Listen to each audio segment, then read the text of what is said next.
היי, אני לירי, וזאת המשפחה שלי. זאת אמא שלי, סופי. זה אבא שלי, איתי. זאת אחותי המעצבנת. פעם לא מתייחסת אליי. יאללה, בואו נתחיל. כן, ושכחתי. זאתי אחותי מיקה. וזה בוטן.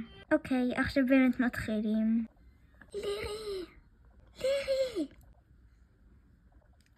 לירי, תקומי! קומי! מה עכשיו?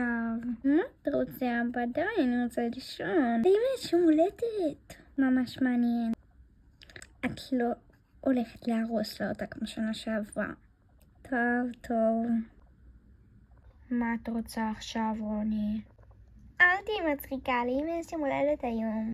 אני נרדמת מהשעמום. ספרי לי משהו שלא ידעתי. שיש לך זפם. איך היא מעשה? אין בעיה, היא ביקשה את זה. זה הולך להיות היום הולדת הכי גרוע בעולם. לירי, אני שמעתי אותך. אתה שומע לא נכון. בוא נכין לאמא קפה. אבל במקום סוכר, מלח. בואו נתחיל. נשים קצת חלב. וגם את הדבר המוזר הזה שאמא תמיד שמה. מוכן. כמעט שכחתי המלח. אני הילדה הכי מרושעת בעולם. אני אביא לה את זה עד למיטה. בואו. שכחתי הרגש לאמא.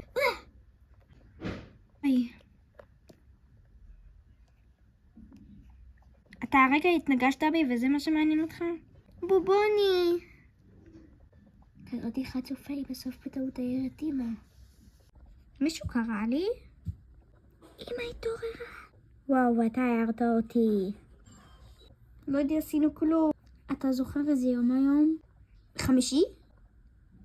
ואת זוכרת איזה יום היום? תעדו, יודעת שאני לא יודעת לספור ימים. את שחקנית כל כך טובה.